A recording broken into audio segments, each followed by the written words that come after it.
importante que hay que rescatar que la Junta Nacional estaba representada por las juntas de usuarios, por los presidentes de las juntas de usuarios. Y en la Junta Nacional de los Distritos de Riego del Perú estaban todas las juntas de usuarios, absolutamente todas las juntas de usuarios. Su fortaleza era que había un autogravamen que le daba un sostenimiento a los eventos.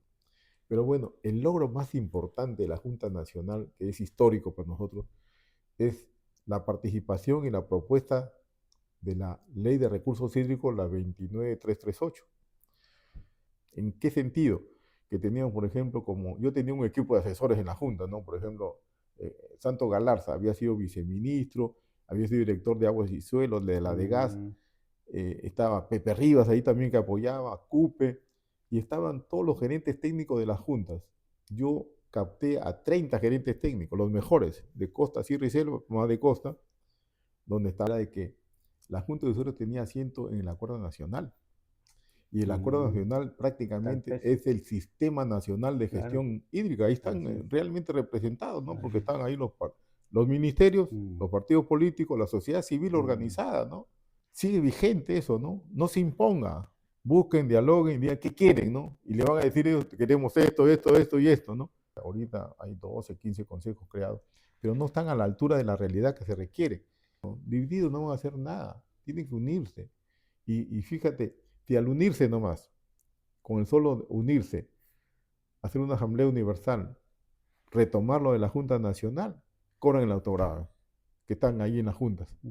Entonces, ahí tienen fondos para comenzar a activar la organización.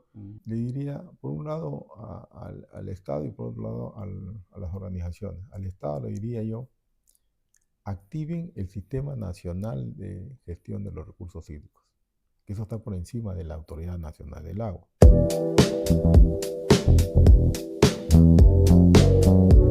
Bienvenidos una vez más a un episodio de Diálogos y Perspectivas Hídricas. Hoy tenemos la suerte de contar con un profesional muy destacado, experto en diversas materias.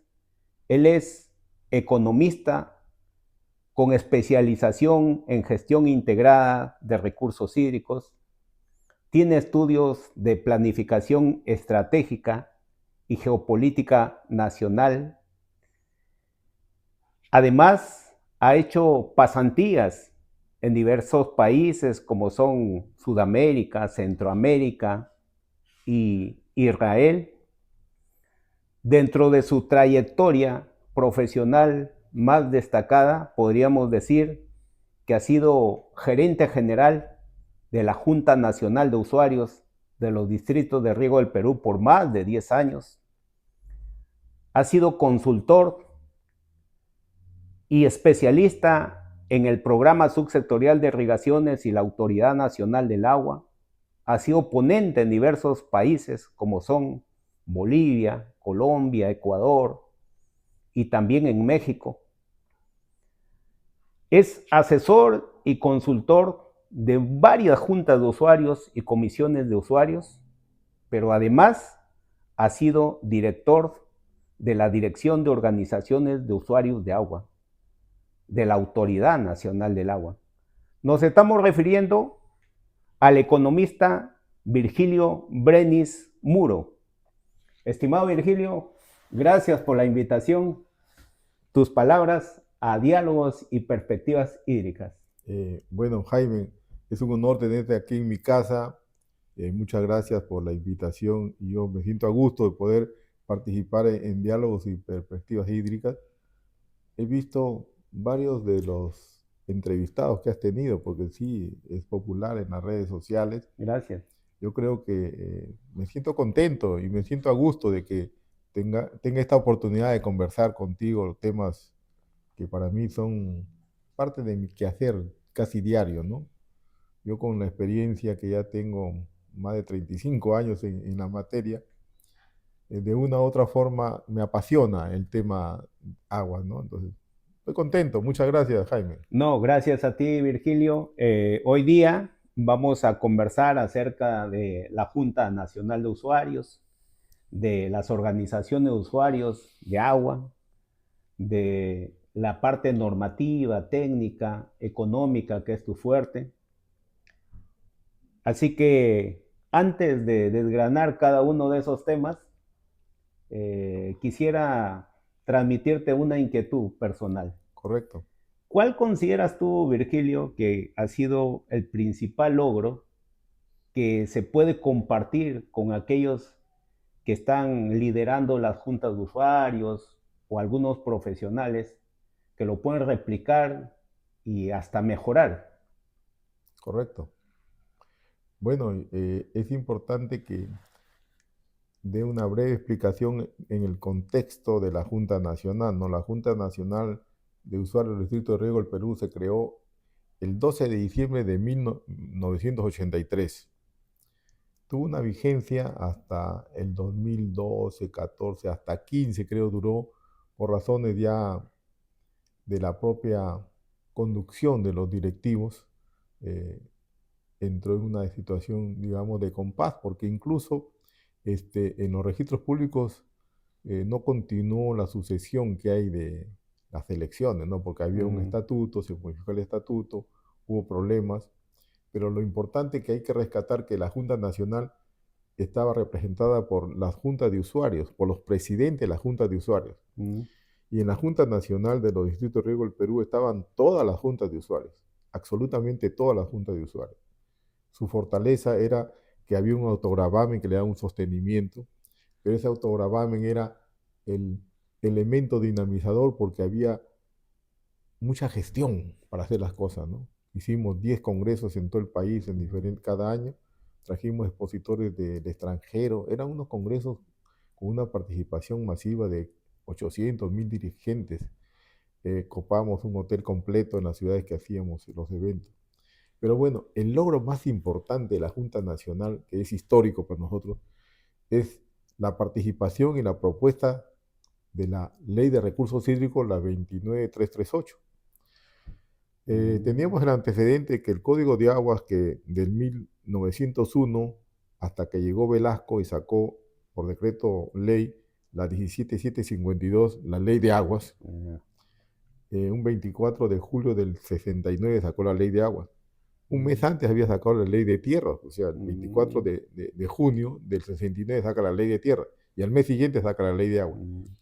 Si bien es cierto que esa Ley de Aguas, que rompía un esquema del Código de Aguas, que era un código que tenía un corte de entregar el agua muy fácilmente a los hacendados, porque era otra historia, ¿no? Y la participación de las organizaciones casi no existía en ese momento.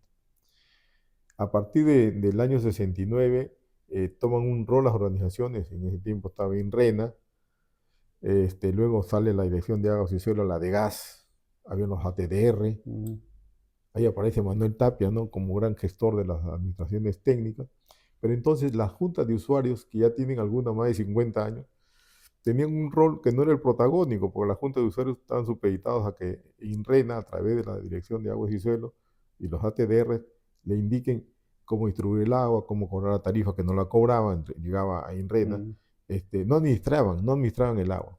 Y la gran tarea del Estado era que poder administrar el agua, pues, en todo el Perú no es cosa sencilla, ¿no? Y cada uno con su propia realidad, ¿no?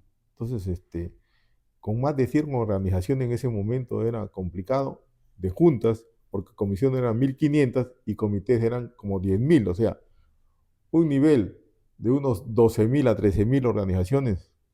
Claro. En todo el ámbito, administrar el agua, el Estado tendría que poner una cantidad inmensa de personal, y no había personal especializado en ese tema, ¿no? Entonces, cuando se da el decreto ley 17752 de la Ley de Aguas, ya a los 30 años de esa Ley de Aguas había muchas deficiencias y en las organizaciones ya se habían instalado y habían algunas delegaciones de funciones. Entonces surge la necesidad imperiosa de poder tener una ley donde tengan cosas más importantes las organizaciones de usuarios, ¿no? Y ahí viene el tema que se dio la coyuntura, importante la coyuntura. Por ejemplo, un gobierno de Alan García de 5 años, un gobierno de Toledo de 5 años, un gobierno... En ese tiempo los gobiernos eran de 5 años, empezaba y terminaba, ¿no? Ahí tenemos Toledo, 2001, 2006, 2006, 2011, Alan García, y ahí sigue Ollanta, inclusive con sus 5 años, ¿no? O sea, había un gobierno de 5 años, o sea, daba una estabilidad, si se Claro, quiere, ¿no? daba condiciones para... Condiciones, por supuesto. Entonces, se comienza a trabajar la propuesta de la Junta Nacional mm, y se dio un elemento fundamental. ¿Cuál es el elemento fundamental? Que se dieron condiciones, por ejemplo, de poder consensuar, o sea, la participación directa de las organizaciones. Entonces nosotros llegamos inclusive al término del año 2009 mm, de tener una propuesta hecha por la Junta Nacional, pero es más, esa propuesta se consensuó con los mineros, con los no agrarios, con los industriales, con todos, y con la misma, en este caso había pues, este, el ANA, recién nacía el ANA, ¿no? mm, La Autoridad Nacional del Agua recién nacía y ya hubo el pase de INRENA y el ANA. Y fue un proceso que duró más o menos 7, 8 años, no fue fácil, ¿no? O sea, mm, hubieron reuniones descentralizadas a nivel nacional, macro reuniones. Hubo buena, digamos, sintonía de las autoridades y nosotros, las organizaciones de usuarios, y logramos formar un equipo de primera clase. ¿En qué sentido? Que teníamos, por ejemplo, como yo tenía un equipo de asesores en la Junta, ¿no? Por ejemplo, Santo Galarza había sido viceministro, había sido director de Aguas y Suelos, de la de Gas, mm, estaba Pepe Rivas ahí también que apoyaba, Cupe, y estaban todos los gerentes técnicos de las juntas. Yo capté a 30 gerentes técnicos, los mejores, de Costa, Sierra y Selva, más de Costa, donde estaba Azuín, donde estaban Berli Olano. Había la creminata de los que eran los que administraban el agua pues, mm. a nivel nacional. Y con ellos trabajamos arduamente y llegamos a una propuesta final. Esa propuesta se consensuó y esa ley se aprobó prácticamente. Y veamos los resultados.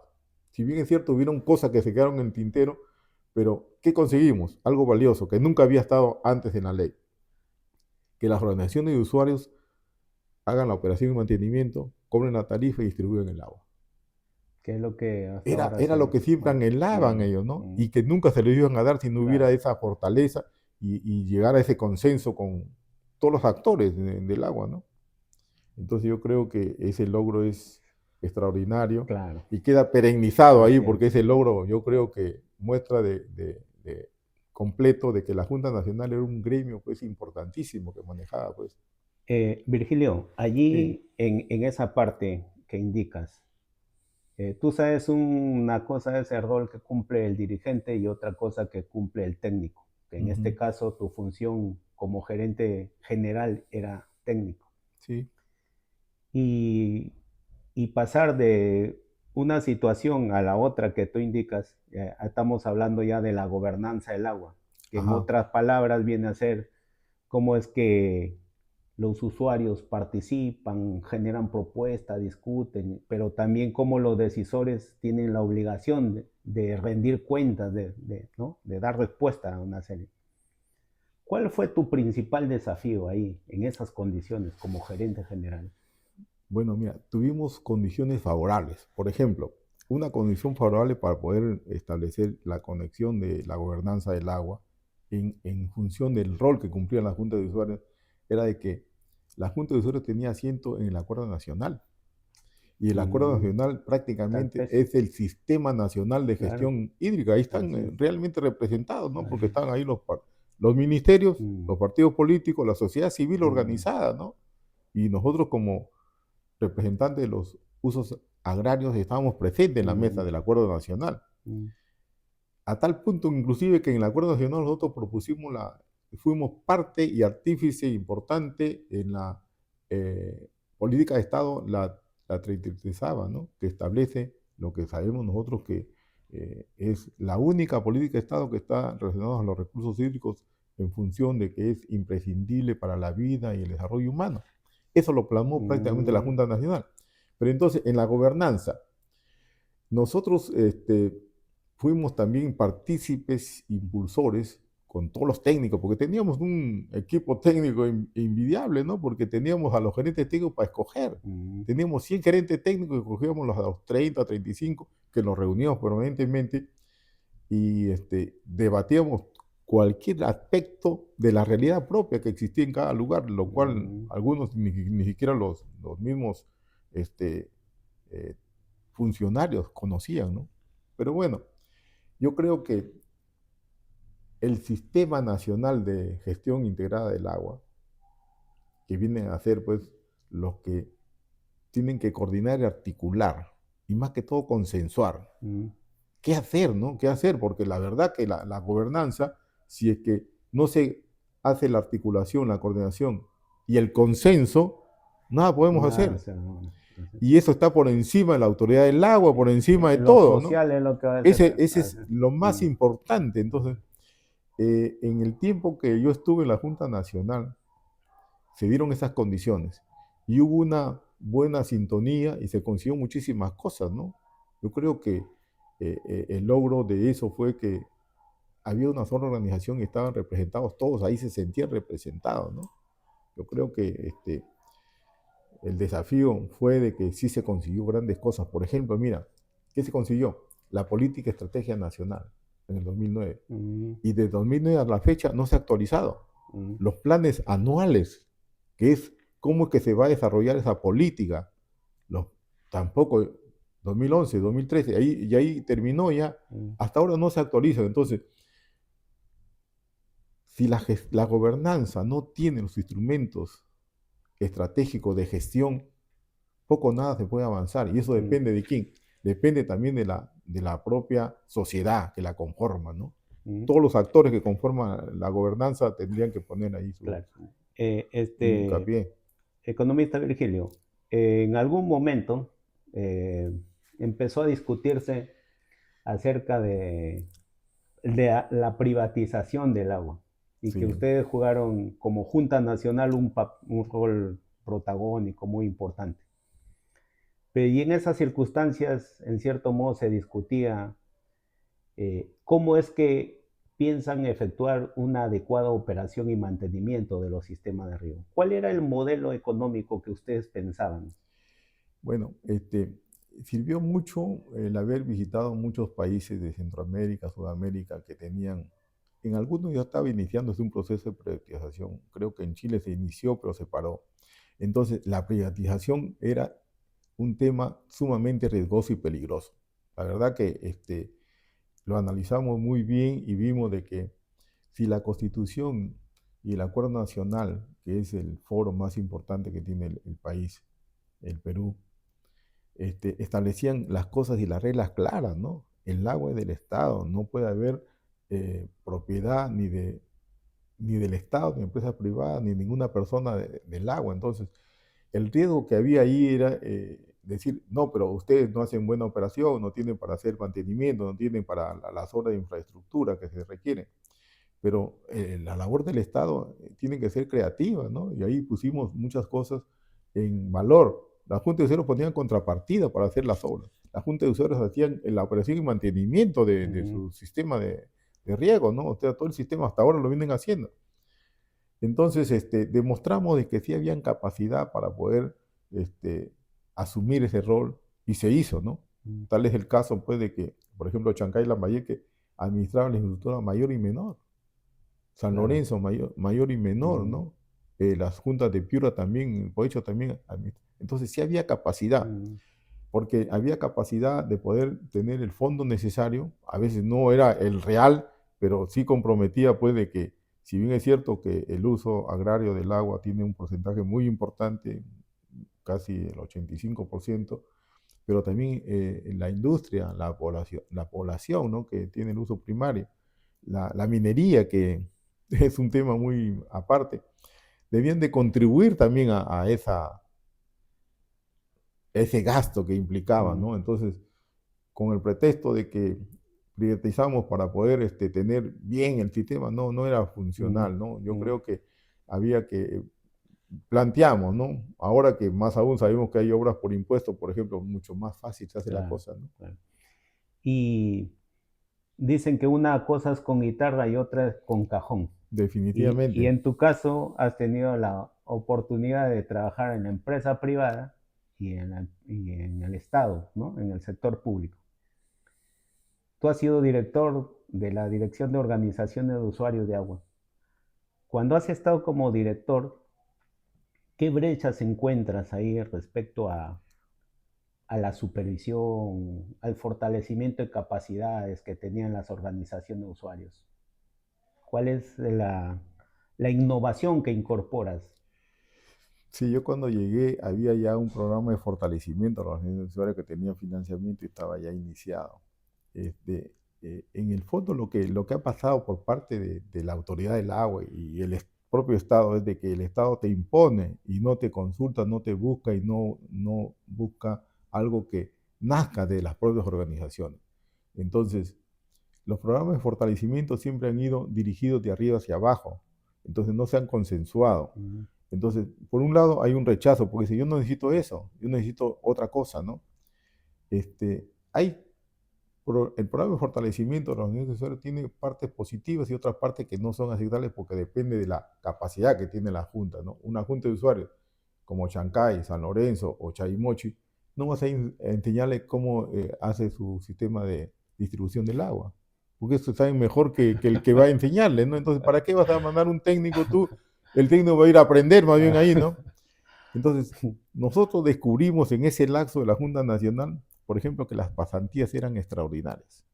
Hicimos Se acostumbraba mucho. pasantías de una junta que era pequeña y que tenía dificultades y no tenía la capacidad suficiente para hacer una buena administración del agua, la enviamos a ver experiencias Claro, que eran superiores a claro. él. Y ahí se aprendía. Entonces, mira esa energía nacional. Mm. Y las que estaban acá, las mejorcitas, las llevamos afuera. Mm. Nos fuimos a Centroamérica, Sudamérica, México y hasta Israel fuimos a hacer esas pasantías. Y esas pasantías eran de 20 días, 25 días con capacitación y todo.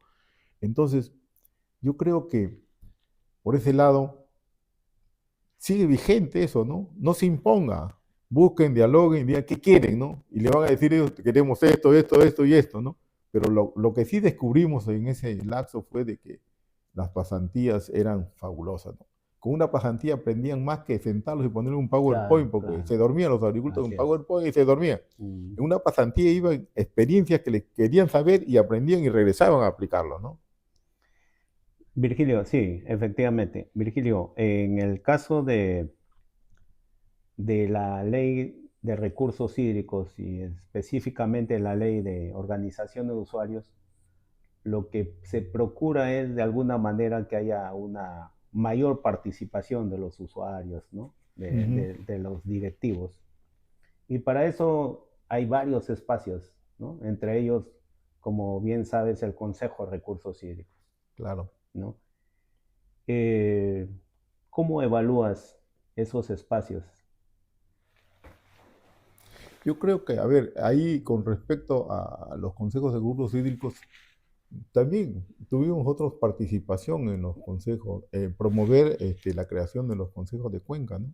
Porque la experiencia de la cuenca del San Juan, por ejemplo, la Junta de Cero de Chincha, tuvo una experiencia fabulosa porque ellos se trabajó con Pronamash la experiencia del trabajo de la cuenca, parte alta, media y baja, integrarla. Y eso fue lo que motivó a que se pensara en que la solución de los conflictos estaba en un manejo de cuenca y crear los consejos de cuenca. Yo sé que ahorita hay 12, 15 consejos creados, pero no están a la altura de la realidad que se requiere. Pero sí sigue siendo una valiosa alternativa de la gestión del agua, manejarlo por cuencas, ¿no? Y ahí, Virgilio, algo que puedas aportar, ¿qué se necesita? Yo creo que se necesita que capaciten bien a los actores de la cuenca, porque los actores de la cuenca muchas veces van pensando en sus cosas propias, tienen que pensar en el beneficio y consensuar una política que beneficie a todos, a la cuenca, ¿no? Porque si no hay un manejo de cuenca, la cosa va por otro lado, ¿no? Definitivamente, yo creo que por ahí va la cosa, ¿no? En, en tu experiencia profesional, tú has trabajado en un programa de la 068 de Ya. gestión de riesgos, ¿no? Y reducción de efectos vulnerables, algo así.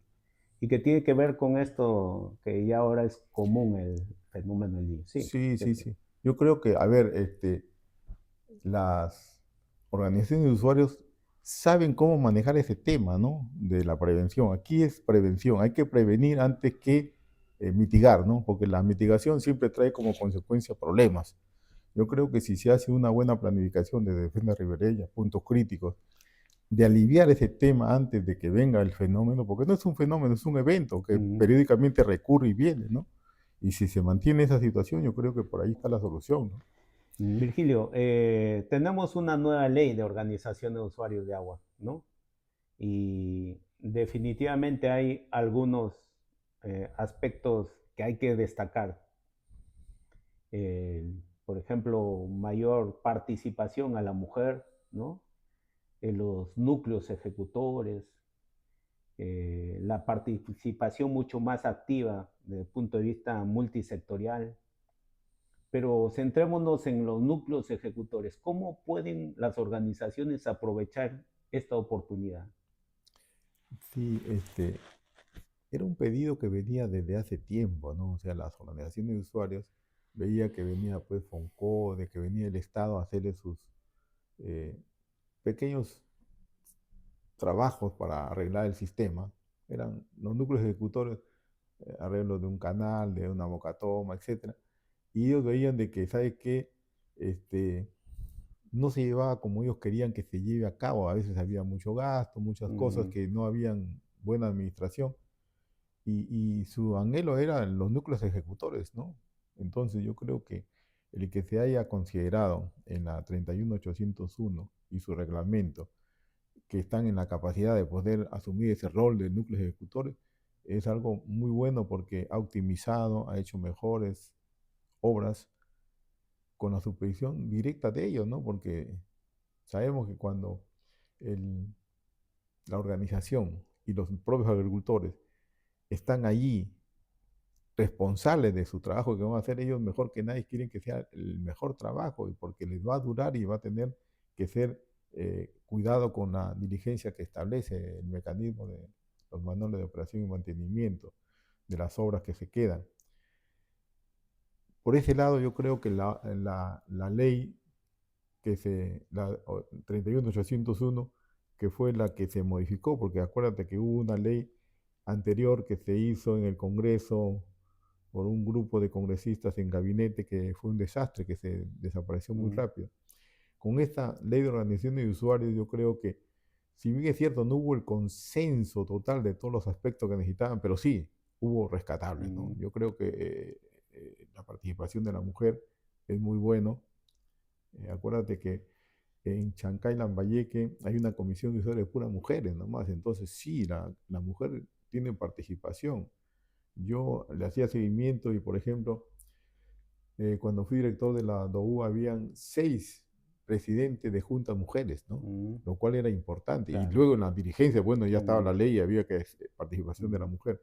Pero entonces, sí, núcleos ejecutores y que puedan ellos también establecer otros mecanismos, ¿no? Porque hay aspectos que la ley no los limita, dicen, pueden hacer otras Otras actividades, ¿no? actividades, Y en efectivamente. una pasantía que hicimos a México, Mm, llevamos 16 dirigentes, 16 presidentes de juntas.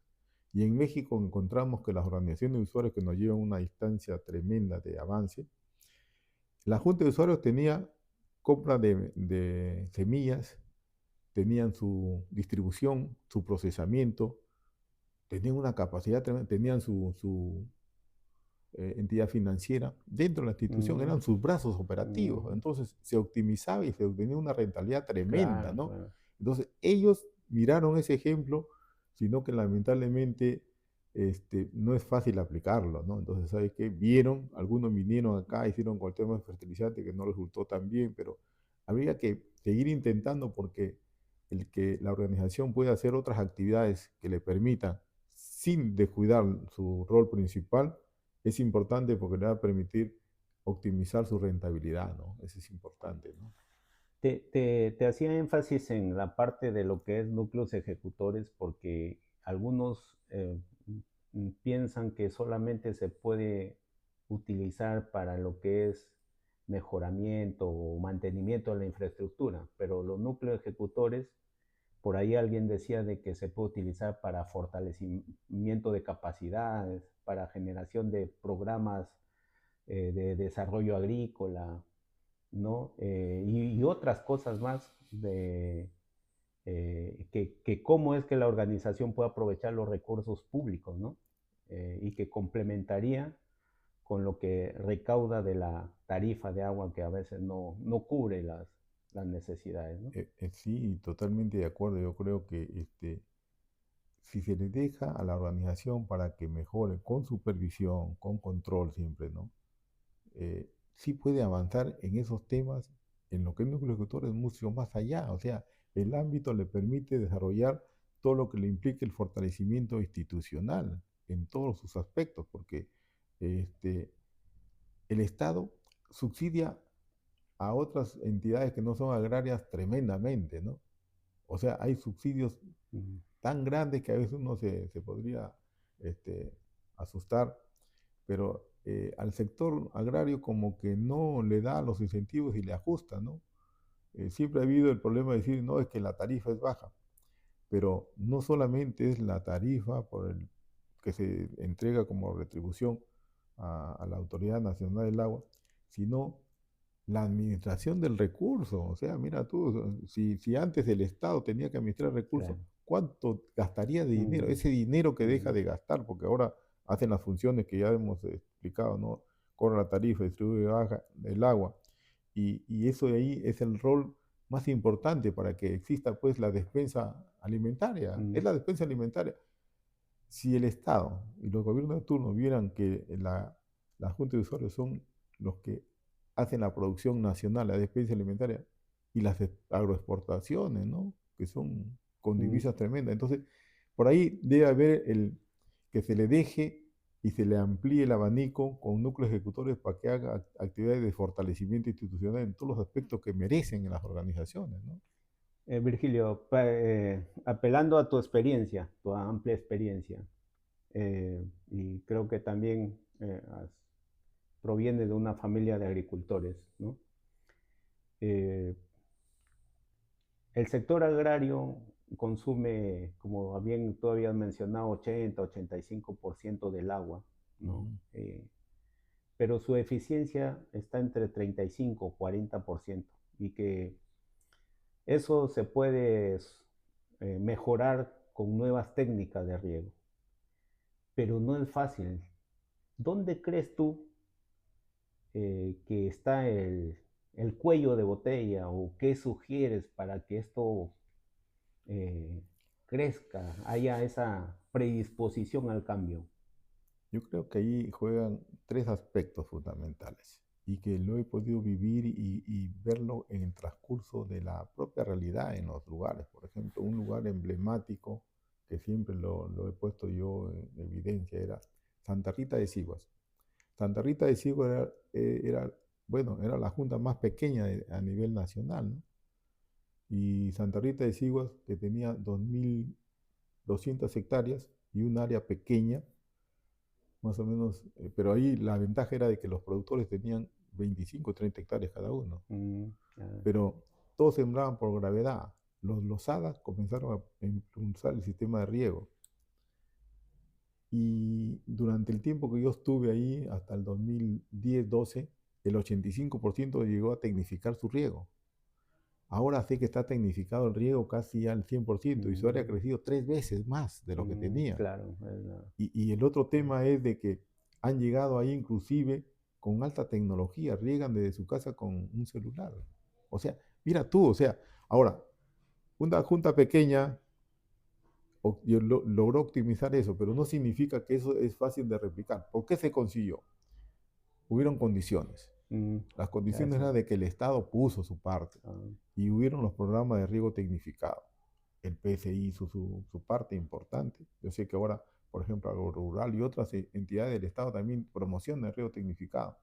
Entonces, el que se promocione y se le dé incentivos con riego tecnificado y se le acompañe por que es importante, acompañamiento, el segundo aspecto. Tiene que haber un acompañamiento técnico, porque también cuando yo estuve en Ayacucho trabajando por el PSI, encontramos de que eh, habían instalado en el río Cachi 300, 400 hectáreas de riego tecnificado. ¿Y qué habían hecho con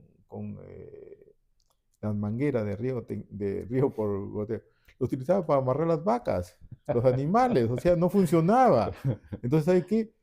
Entonces, si no te le capacitas y si no lo adiestras, no lo dejas experto, no va a funcionar. Pues, entonces, ahí van y se toman la foto, le hacen su río tecnificado, bien bacán, y al mes, al año se malogró una válvula, ya no Ya funciona, no. ya un hidrante estuvo, ya se malogró el sistema, termina siendo utilizado en cualquier cosa. Entonces, y otro aspecto importante es que si va a sembrar, tiene que sembrar, no va a sembrar pues camotes y papas para riego tecnificado, ¿no? Tiene que sembrar algo que sea atractivo y que le permita tener rentabilidad. Entonces, lo que se hizo en Santa Rita fue eso, capacitación y agroexportación. En ese tiempo estaba de moda la cochinilla, ¿no? Lo que salía ahí, pues, para exportación, ¿no? Eh, y otros cultivos también importantes, pero si se le da mercado, se le acompaña con un proceso agronómico, ¿no? Y de mercado, entonces cierras el circuito, entonces allí está el incentivo, hasta los mismos agricultores. Cuando estuve en Ica, para el PP 42, hicimos ahí en Viña Vieja, creamos un comité y ese comité terminó con riego tecnificado de ellos mismos. O sea, sembrando qué? Palta fuerte, el boom de la palta fuerte. Entonces, si hay formas, hay maneras. Entonces, y no solamente pensemos en riego tecnificado por aspersión, por goteo, exudación. Hay sistemas que permiten a cada cultivo dar lo que requiere, ¿no? Simplemente es optimizar el agua, que no vaya por inundación y bueno, también mejorar, variar los cultivos de los que consumen mucha agua y que producen menos rentabilidad por otros cultivos que poco a poco, ¿no? Entonces, en Pitipo, allá en Ferreñafe, se hizo 150 hectáreas de los arroceros. 150 hectáreas, si tú tenías 10 hectáreas, dos ponle palta. El otro así, se hizo 150 hectáreas. Con la palta ganaba más que con el arroz. Entonces, el agricultor ve, ¿no? Entonces, con palta, menos agua, no erosiona tanto el suelo y tiene mayor rentabilidad, ¿no?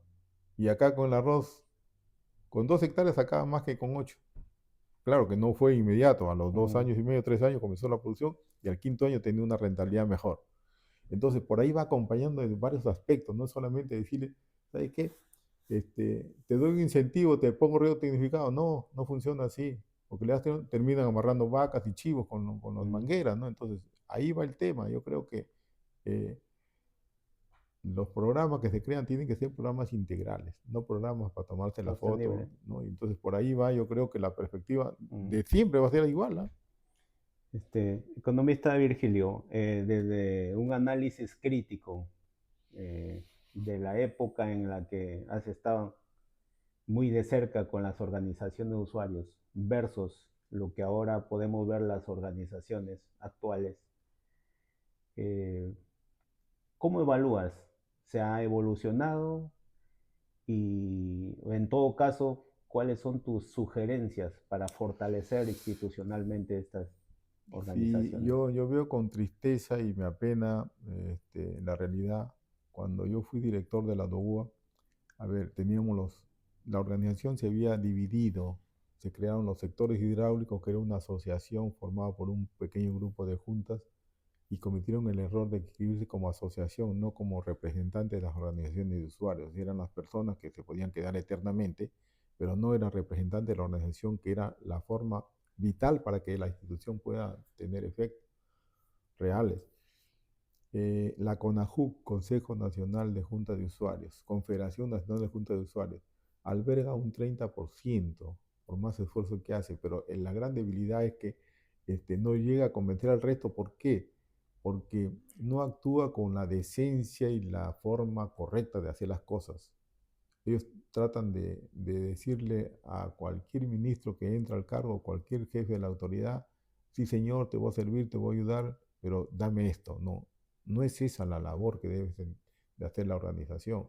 Entonces, muy comodines, mucho piden para brindar el apoyo y no es ese el rol. El rol es que tengan el sustento como tuvo la Junta Nacional de Autogravamen, y que el autogravamen no era el elemento dinamizador, porque al final todo se hacía por gestión. Nosotros gestionábamos fondos de las entidades nacionales e internacionales que nos prestaban mucho dinero y nos regalaban mucho dinero para hacer las labores que nosotros planificábamos.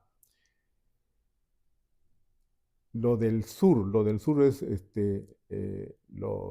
hay una organización que se llama Organizaciones del Sur, que son Arequipa, parte de Tacna, Moquegua, Puno, que es la macrorregión sur. Y luego están los que no quieren estar en ninguna de las tres, o sea, la Junta Nacional, que todavía tiene, este, está ahí dormida en registros públicos. Hasta el año pasado habían como 26 millones de soles en las cuentas que habían cobrado el autograma y que ya no lo transfirieron. Y que algunas juntas están utilizando ese dinero para, por ejemplo, en Pisco, donde estuve yo, aprobaron 250.000 soles porque les pedían la parte alta un canon de 1 sol por hectárea y les dieron ese dinero. Sacaron del autograbado. Yo le dije, eso es una malversación, te va a terminar preso. Si bien es cierto, ahorita la Junta Nacional no ha retomado, a pesar de que hubo el intento de hacerlo, pero yo creo que en el propio proceso que se mejore la situación del país. Yo creo que cuando el país tenga un presidente, una estabilidad institucional en lo alto, acá se va a componer, porque la atomización de las juntas en todo lo que te he explicado, está dividido no van a hacer nada, tienen que unirse. Y fíjate, si al unirse nomás, con el solo unirse, hacer una asamblea universal, retomar lo de la Junta Nacional, cobran el autogrado, que están ahí en las juntas. Entonces, ahí tienen fondos para comenzar a activar la organización. Yo me ofrecí en un momento determinado con algunos presidentes, Jorge Figueroa cuando fue presidente, le dije, mira, hay que hacer esto. Ya me dijo, pero no lo hice. Entonces, ese desfase ha hecho de que se pierdan muchísimas oportunidades. La Junta Nacional tenía miembro del directorio de la ANA, miembro del directorio del PCI, miembro del directorio del Acuerdo Nacional. O sea, tenía la importancia de la organización. En cambio ahora, por ejemplo, ninguno le da porque no representan, pues, representan una parte, ¿no? Yo creo que ahí les pido, ¿no? Unidad, vuelvan a unirse, hagan consensúen y busquen la unión hace la fuerza, ¿no? Definitivamente. Si son 4 partes, eso no va a conseguir nada. O sea, habrán quienes se beneficien con intereses particulares, pero no va por ese lado. Virgilio, dado el conocimiento, la experiencia, si tuvieras que plantear una propuesta, sea técnica, normativa o una idea fuerza de cómo fortalecer o acelerar el proceso de gestión integral de recursos hídricos, donde las organizaciones cumplan su rol, ¿no?, de participación activa, ¿cuál sería? Yo le diría, por un lado, al Estado y por otro lado a las organizaciones. Al Estado le diría yo, activen el Sistema Nacional de Gestión de los Recursos Hídricos, que eso está por encima de la Autoridad Nacional del Agua. Si activan ese articulado, coordinado y consensuado, ahí es a largo plazo cómo se va a planificar el desarrollo del manejo del recurso hídrico, ¿no? Y teniendo esa planificación, yo creo que va a ser el punto fundamental. Lo que se hizo con mucho esfuerzo, y es una tarea, no es fácil, porque se llevó 3, 4 años cuando se sacó el primer Plan Nacional de la Gestión de los Recursos Hídricos. No del sistema, sino del Plan Nacional, ¿no? 2009. Y los planes que se desagregan ya en anuales hasta el 2013, y ahí murió. Entonces, si ahorita no tenemos un norte, ¿qué hacer, qué seguir? Y ahí está el tema del estrés hídrico, ahí está el tema de los eventos naturales como el Niño, la Niña y el Yaco y todo lo que viene. Entonces, si no se planifica, solamente se mitiga, ¿no? Entonces, llegar a mitigar, no, planifiquemos, ¿no? Y escuchemos a los agricultores que tienen mucha experiencia. Yo he visto, por ejemplo, que en lugar de ponerte un dique de contención en un punto crítico, han sembrado caña brava. Y la caña brava, ¿qué hace? Mientras que viene una avenida fuerte en un evento de niño, el dique, por más que sea fuerte, viene y se lo saca. Pero si hay caña brava, mira tú, ¿cuál es el principio? La fuerza y la velocidad del agua va a destruir ese dique. Pero si la fuerza y la velocidad de agua viene y lo hacemos en pedacitos, porque la caña brava es lo que hace que la fuerza del agua viene y choca, choca, choca, y lo divide, lo hace y ¡rum! Baja la fuerza, ¿no? Como los gaviones, ¿no? O sea, principio gavión, principio la caña brava.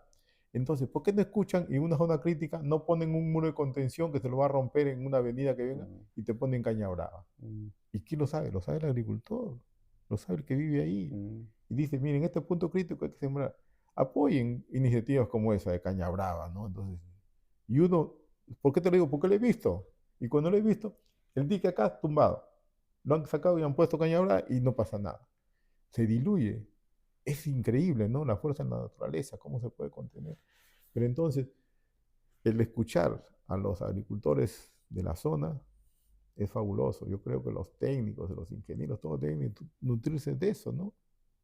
Cuando yo iba en PCI a decirles hidrometría o, bueno, distribución del agua, volúmenes de agua, vamos a ver, decíamos, vamos a medir el agua. ¿Cuánto cree que viene ahí?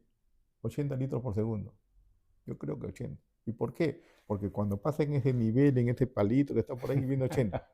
Ya, miden, ponle acá el método tradicional de la botella, 80 litros. Pucha, digo, este pata nos enseña a nosotros, ¿no? ¿Te das cuenta tú? Oye, va a llover, este año va a ser húmedo. ¿Por qué? Porque han venido unos insectos, unos animalitos, y ese año húmedo. Ni el Instituto de Meteorología sabía. Año seco, húmedo. Pues, o sea, mira tú, o sea, Claro. tenemos mucho que aprender, ¿no? Mucho que aprender. Y yo creo que el técnico que va al campo y se nutre de eso, enriquece, ¿no? Claro. Y escuchemos, porque por ahí van las cosas, ¿no? Bien, Virgilio, estamos llegando a la parte final. Ha sido muy